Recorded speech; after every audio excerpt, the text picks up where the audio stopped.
Yeah, so welcome everybody to our talk about fully automated Yocto builds. My name is Simon, this is Raphael. We are both embedded developers at Costa right now for advanced technologies. And this talk might seem a little bit like a DevOps talk, but this is all what we learned from our progress so far. So yeah, it's a little bit about the do's and don'ts when you have a fully automated Yocto build in your company. So let us quickly introduce our company. As I said, we work for Costa. We are a German-based company, a family company already run in the 4th generation. We are older than 100 years, and we more or less target long-term goals. We have 46 sites in 21 different countries, and we are currently more than 19,000 employees. So just to give you some numbers, we generated more than 2.5 billion revenue in 2018. Okay, so at Costa we have to deal with embedded Linux. We have several products, for instance the solar inverter and a seat control unit, which both run embedded Linux. The left-hand side product is a high-resolution display connected to an embedded system and has a 3D GPU acceleration targeting Vulkan or OpenGL ES. When you take a look at different products we have, you might see that all of them running embedded Linux, for instance our seat control unit, some industrial products and our solar products. And as you can see, they have some things in common. For instance, a bootloader, a kernel, userland environments, a security layer, remote updates and whatnot. So just taking the bootloader or the kernel into focus, you see that this already means a lot of work. So if everyone in our company goes for their own repository or monorepo and would just work on the bootloader, this takes a lot of time, and the same for the kernel. Just imagine some of the security patches you have to bring into the kernel in order to be secure in your hardware. Apart from that, they differ in their peripherals for sure, and most likely in their control application or HMI. And we thought, okay, if you take a look at an international company and all this happening in different departments all over the world, it might make sense to put this all together on a common platform. And in our case, we thought about why not have Linux based on Yocto and this in a common environment. So, so what would that mean? First of all, we think it will reduce our effort. It will for sure increase the quality and most likely simplify our collaboration. So if you just take a look at the reduced effort, as I already mentioned, just maintaining a bootloader might take up a lot of time. And the same is for sure for the kernel. So we said, okay, if you just want to have a basic environment where you already have a bootloader and you already have a kernel configured for you, you don't have to focus on that. The same we think about is like if it comes in general to maintaining things, if you share, and that's the point about simplified collaboration. You share your knowledge throughout the departments, and that also means that you share your knowledge worldwide in our case. And we said, okay, whenever we do this, we want to stick to the open source principle. So that means contribution is more or less the same as you would have it in an open source project online. So basically that means as a developer, you can focus on developing features instead of maintaining your platform. So for all of you who have not attended any of the Yocto talks so far, so basically Yocto in a nutshell, really just in a nutshell. So Yocto is not an embedded distribution, it creates a custom one for you. So that means you have recipes which actually point to a certain source and know how to bring this together using BitBake as our build tool in Yocto to come up with a package. And several packages actually can be targeted in an image recipe, which then more or less puts together your whole distribution. What you get out of it is an image and a cross-compiling SDK, for instance, where you can actually compile your software targeting whatever is in your image. So we do this because we want to have reproducibility, and we slightly touched that topic again in a few slides. So that's why we said, okay, Yocto seems to be the perfect foundation for our Linux projects. So yes, so if you now take a look at the project structure of such an Yocto system, you typically have, from a repository view, you have typically a project, so your basic project, which includes all the meta layers. So meta layers are collections of recipes, and inside of the meta layers, then there are the recipes. For example, you have a meta layer for development software, then there could be a recipe for a GDB, and this recipe for a GDB then references the sources for the GDB. So the point here is you have like a multi-layer structure from repositories. So that's kind of interesting. If you go to an application and want to contribute to that, then this gets kind of a lot of work. If you go and edit the application here, then the meta layer, and after that you can integrate this into the project. And we'll come to that later, to solutions to that point, but first we want to show you now how we organize our repositories. So basically at Costa we work on Bitbucket server. So, and there we have now a common project. So this common project is a project inside of Bitbucket which contains repositories that are available for every Costal employee. And then this is tended to be the base foundation for every Linux-based project as a Costal. So inside of this common project there are basically meta layers, and all these meta layers then can be used as shareable components inside of Costal. And also, besides of that, we have a reference project, and this reference project is like a boilerplate project for Linux-based projects, and this integrates already BSPs, for example, for some kind of reference hardware in different power classes. And we organize the reference project that way that we include the meta layers by submodules. So there are different approaches here that are typically used for Yocto projects. So you could do this by the repo tool, or you could do this by a monorepo. But we decided to come up with a submodule because we can't use the monorepo because we want to have different versions in different projects, and we decided to not use the repo tool because we want to have native support by Git. So that has the advantage that if you go with different Git tools, and this might work everywhere. For example, you have integration inside of your Bitbucket web view for submodules. You won't have this for the repo tool, for example. So if you now go and want to create a new Linux project, you can just fork the reference project and you have a starting point for your project. So for sure you then will modify which meta layers you want to use, but at least you have a working system from the beginning, and you can then develop from that to whatever project you want. So. Okay. So as I mentioned before, we thought about having it like the open source way to integrate changes in our software. So now keep in mind, I mean, this is a usual way you usually work in a shared project most likely, but now you have just to take a little step back, and because this is targeting different projects at the same time. So you have multiple repositories, you will have multiple targets. So let's go step by step, and we will go into more details about build, tests, and the integration itself. So a change usually starts with a branch from an application. You try and ask for a pull request, so that is something which the maintainer has to deal with. Once again, keep in mind international companies, so it might be that the repository you try to integrate is something in the US or in China or even in Germany. So there's a review process. After that, you for sure want to trigger, or in parallel more or less, want to trigger a continuous integration toolchain. So in that case, it builds.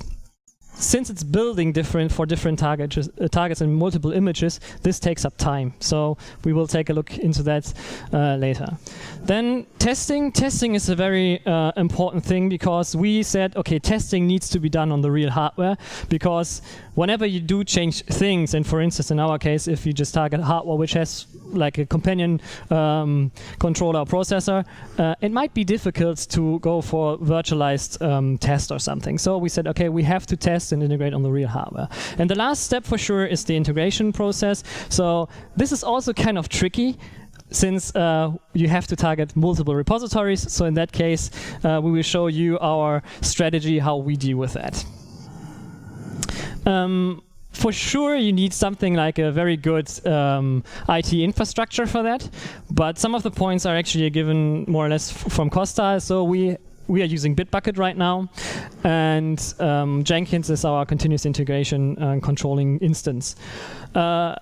We have several build nodes connected to our Jenkins server, which all run the same Docker environment in order to build our Yocto images. And as you see here, here's one of our custom Hill systems, or hardware test systems, if you like to say so. We will go into more details about this system specifically.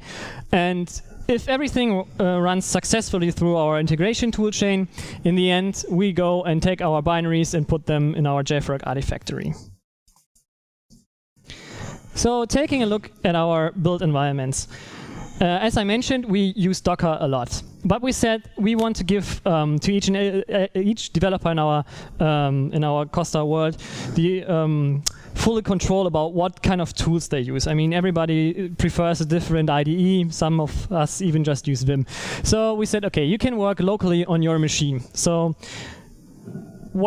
whenever you work on your machine, you need to be sure that things also run on the build server, right? So you don't want to have different results running on your local machine, and then something on the build server might fail. So we say, okay, we want to, let's say, reduce the so-called works on my machine incidents. So we said, okay, let's have a common build environment. In order to do that, we mount the current directory into our Docker container, and because of that, we also need to mount the passwd, because you need the same user IDs and the same permissions as in your local on your local machine. And if you want to contribute to a Git repository, you also need your SSH stuff. So that's why we also mount that. What comes for free is from the server infrastructure. We have an NFS link to the build cache. So this holds like packages already which already have been built, and that speeds up the process of building a lot. And apart from that, we can also build with iScream. So that means that this is a distributed compiling system already given to you by the Yocto project itself. So once again, we focus on reproducing our build environments very heavily, because if you think automotive, in most cases you have to support a project in average above 15 years. So that means in like 15 years you want to go back and maybe fix a bug or do changes. So in that case, you better have something you can check out and start working as you would have 15 years before. Okay, so after we have seen how we build our images, the next point is how do we test our images? And therefore, we ask ourselves the question, so how do we integrate a test system that works for continuous integration and is not that full-blown as it's typically in the automotive industry? So you don't want to run real long-term tests, but you want to have like fast results, so you are not slowed down during your development. But what we definitely wanted to have is, we wanted to test the full image and on hardware, because at least at that point, if you want to interact with your peripherals, virtualizing gets very difficult. So then we just said, okay, we want to build on hardware. The next point is we have to have a real simple way to write the hardware-based tests, because otherwise the developers are not that motivated to run or to write tests for a system. And also next point is, as I said before, we need fast execution times, because it's inside of a CI build environment. And next I will show or tell you how we build a framework to realize those tests. And first point here is for the fast execution and also for having real simple builds, we want to run state-dependent tests. That means actually we have, if you have a Linux system, for example, or your embedded system, it typically runs like you have it turned off, and after that you run through a bootloader and then you start your Linux system. So there are different states your hardware or your system can be in. And if you write a test, the test typically runs in one of these states. And what we did is that we say, okay, if we write a test, we just say, okay, the precondition for this is that the system have to be in a certain state. And then the test framework itself takes care about the target and to get the system in that state.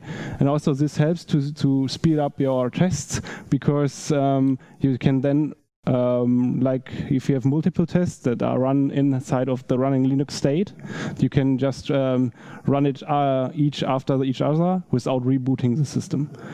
The next point is reusable components. So yeah, if you want to write, easily write tests, then you need to have reusable components, because you don't want to care in your test to every time build an SSH connection up, or you want to implement the power control system or whatever.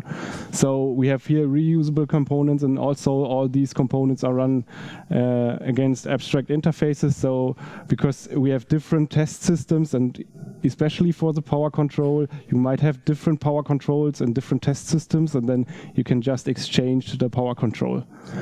And the next point is we build it up on Python unit tests, because like almost every developer knows how to write unit tests, and that makes it really simple to write a unit test. For example, if you want to test if there's a systemd service running on your system, you can just you build up a test case, and you just then say, okay, the precondition for this test is the running Linux system, and then you can take your reusable component SSH and just say systemctl status of whatever application, and then just pass the output of that.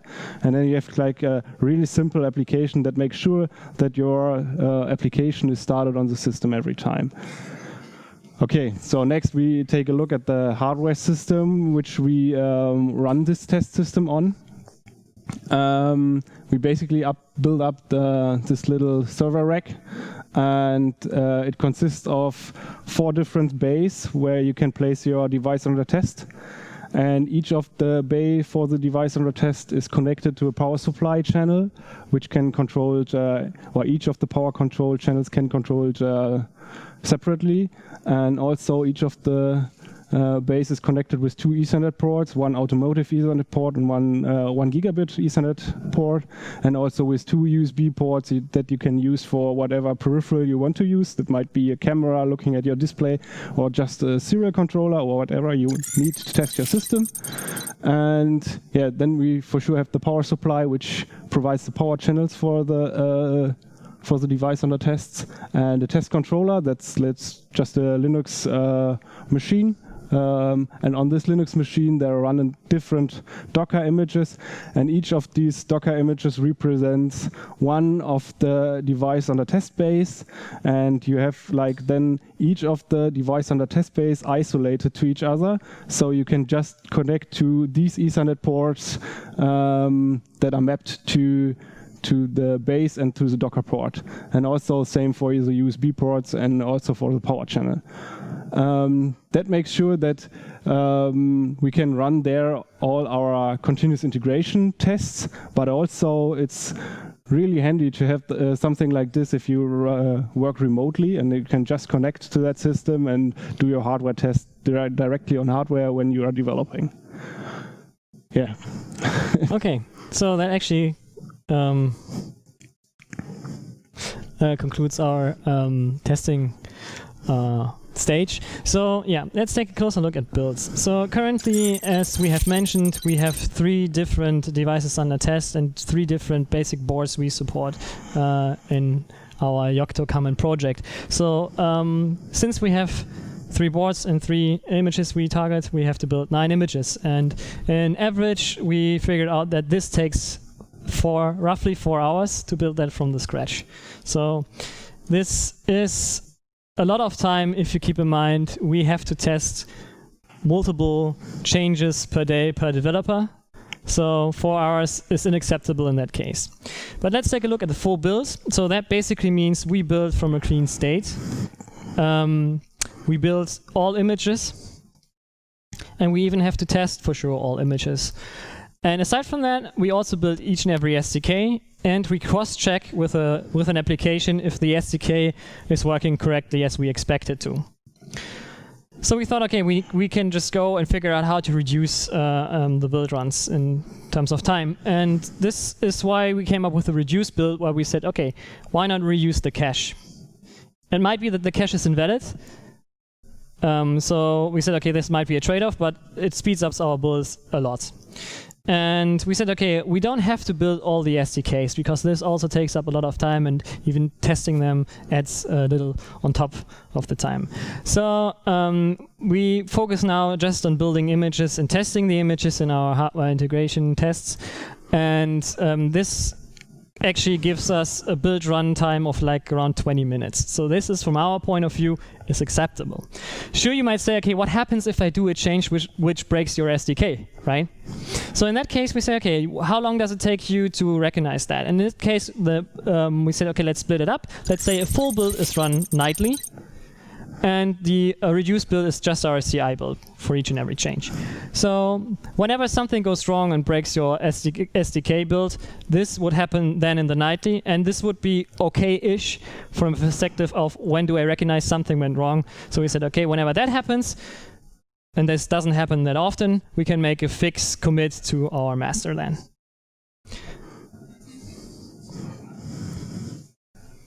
Okay. So yeah, just to remind, we now take a look into the integration process, and just to remind you of this 3-layered repository structure. I now want to show you how we modified our development process to speed up how we get changes in all of these repositories. So if you take a look at the first naive process, so you typically start with your change on the application on the top, at the top level, and then after you made the change to your application, you can run through the review process. You can automatically build and test. So here in gray, these are the automated steps, and all the blue ones are the manual steps. And after that, you can merge it manually. After that, you have a new commit ID on your application, and you take that commit ID, put it into your recipe to integrate it into your Yocto project. And so you have a change on your meta layer. And after that, someone comes up and reviews your meta layer change, and you can merge it then. So you see already here, there's no build and test here, because you can't build and test a meta layer without a project context. That's a problem, actually, but we have a solution for that in later slides. And so after then you made the change on your meta layer, you then have again a new commit ID on your meta layer, and you can take that to update your submodule in your main project. So again, you have a change, again you have a review, then you have the complete build and test of the whole system, and after that you can merge. And you see that's quite a lot if you just change a single line of code. And yeah, we thought about solutions to simplify that. So the first thing we did was, okay, then let's say we do fast forward only merges. Means that you don't have a new commit ID each time you merge your feature branch onto the master, so if there are no changes on your master in the meantime. And this paralyzes all your things, because in that case you can just go in one step, the developer make all changes, then after that one reviewer can review all the changes together, and then all the build and tests are run, and you can merge all of them afterwards. This comes up with a new problem, because you have to rebase if there were changes in the meantime. So that's a new problem here. And we also have a solution for that on the later slides again. But first we want to have a look at the problem that we have with the meta layer that's not tested. So in that case, so if you don't test your meta layer, you might have broken changes on your meta layer that are not tested. And then you have to make a fix command on your master, or even change your master commits, what we don't want to do. So we started with introducing an integration job. This is actually a Jenkins job, which checks if all builds and tests for each repository that is involved are done, and all reviews are done. And if all the tests and reviews were okay, the integration job does the merge at one step. And this at least makes sure that your meta layer was tested inside of one project. So, but if you think that's okay, the meta layer that can be reused in different projects, then you might say, okay, that might be corrupted anyways. But then we said, okay, then at least he will see the failure when the other project is integrating it in the project, whatever is using the meta layer. And yeah, so we thought that's okay for us, and yeah, we go to the next step now with the rebase problem. So we now wanted to say, okay, we want to have fast forward merges allowed, which are at some point allow automated rebases if there are no merge conflicts that can't be solved automatically. And these fast forward merges will maybe create a new commit ID. So if they have to rebase automatically, then your commit ID will change, because now the parent commit is some other commit. And for that case, we introduced an update step that's triggered by the integration job. So the integration job is now aware of the change that happens inside of the application, and then take the new commit ID and automatically replaces the old commit ID inside of the recipe, and therefore point now to the newest master commit. And the same is happening for the submodule in the project. This yeah, for the most cases, this is okay. So the integration job can still fail because you have to merge something automatically, but that are very rare cases. So typically, developers don't tend to work on the same recipe. So that worked for us very well, and that's our final stage now. Okay, so. What did we learn from the whole process we actually took in order to come up with a heavily automated system? So, giving a quote that we said, we can focus now on developing features instead of maintaining a platform, right? So how do we achieve that? So first of all, as we mentioned, we share a lot of our components. So whenever somebody takes up a change in the kernel, there is always one maintainer who has to integrate those, and each and every project pointing to a certain revision or updating their revision, get the patches more or less for free and don't have to spend time on that. That also makes sure that whoever is using your repository or your recipes or meta layer or whatnot is always giving you, when they do changes, the latest fixes from their side. So that's a very good collaboration in that case. Using a virtualized build environment helps a lot. I mean, for sure, you all know this happening, like as I mentioned before, that sometimes developers tend to say it works on my machine. I don't know why it just not works on the release, and so on. And that's why we said, okay, that's something we want to get out of our process, and let's make it as reproducible as possible by sharing a virtualized build environment. Continuous integration, though, gave us the bonus of having like kind of quickly integration into and see if everything is running fine. But therefore, we had to come up with our own customized test or hardware test system, which took us a little bit of time. But as Raphael mentioned, we implement heavily against interfaces, so that whenever you change for a new product, you have to change your test environment. You can just quickly implement a different power supply, for instance. And the same test can run against the same interfaces, so you don't have to rewrite a test. So it just tests if you are in a power state, for instance. Also, what might be a thing you have to keep in mind whenever different people work on the same project, and it might happen that one comes up with a feature integrated and another one does that, and both are integrated and run fine through the build process. In the end, you want to test it on the real hardware to see if it's really not interfering with each other and make sure that this is working as expected. Heavily automating tasks always takes a lot of the effort away from the developer, which is our main goal here. So that, for instance, as the integration jobs, which, as you have seen, you have to go for each and every commit you want to do on a 3-layer repository structure, for instance. This means you have to create a branch for each and every repository. You have to do all that pre-working stuff in order to get that running. So we said, okay, why not automate whatever is possible? We also did this with our commit messages. We also have a common way of writing commit messages, for instance, and also have Git hooks for that. So all in all, we said this is all coming in handy, but a big thing here is reviews. So reviews are our most important point in more or less in that presentation, because you might have that. So somebody just says, okay, I've reviewed your stuff, it's okay, and this goes into your master. The review process is so important because in our case, as we target multiple base projects and all referencing different revisions of the same meta layers, that means whenever somebody does a change, you have to keep in mind as the maintainer and during the review process, that this actually might change something in another project.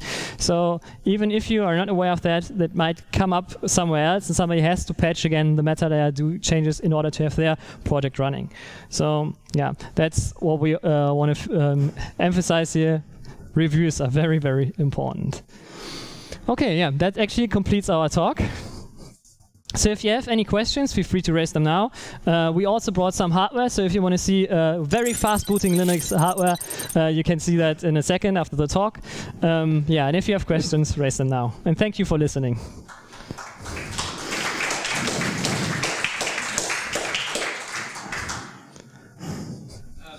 So the base layer is inside the projects. The base layer is updated manually, or who is responsible for updating all the? Good question. Yeah, let's go back to our overview. So yeah, if once again, meta layer. Sorry. So inside the application, who is responsible to update all the? No, inside the project. Sorry, wrong way around. Inside the project, who is responsible to update the meta layers and who does it when? Okay, so yeah, as we mentioned, so a project points to a certain version of a meta layer, right? So whenever there are changes available on the meta layer, the maintainer of the base project are actually responsible for integrating next level changes, right? So this is because, I mean, if you do a change in your project in a meta layer and you think this is okay, right, and it runs in your project, it might fail in another one. So in that case, we said, how do we do that? And this actually is done by just having somebody being the maintainer of the base project, and he has to pick up changes done on the meta layer. And if that fails, the integration in the integration process, then you have to for sure do some changes, or I don't know, contact the meta layer maintainer. So it's a manual process of the maintainer of the project, basically. Yeah, I would say it depends, actually.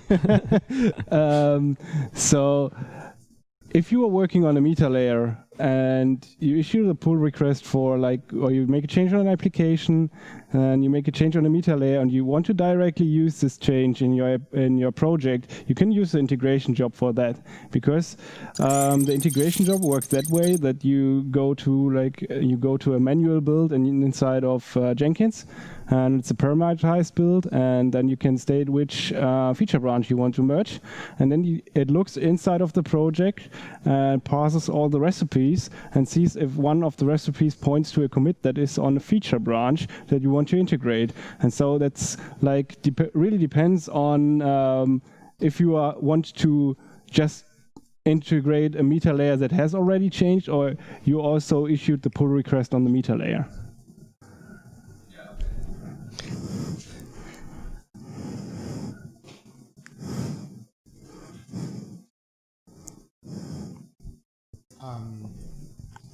You have shown that picture of the development environment. Yeah.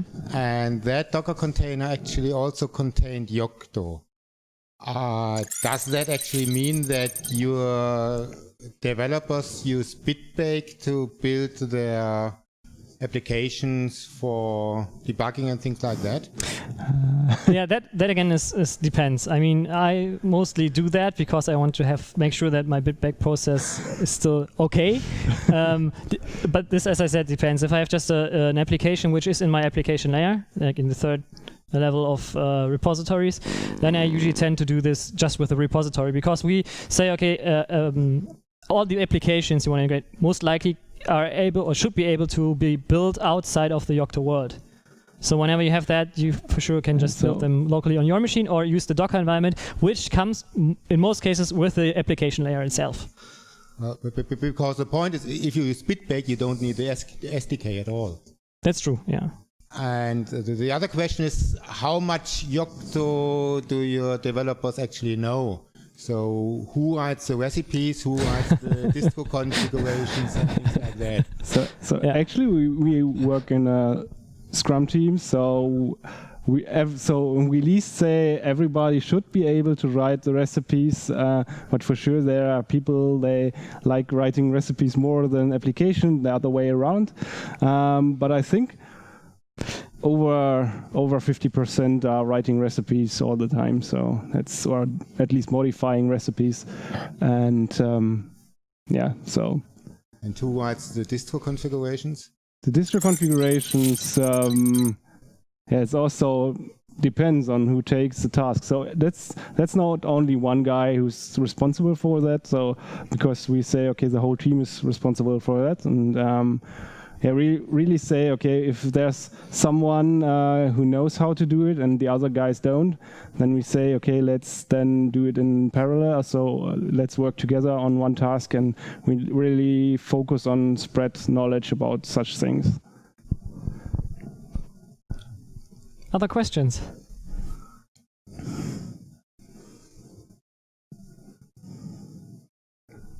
Okay, then thank you for listening, and see you around.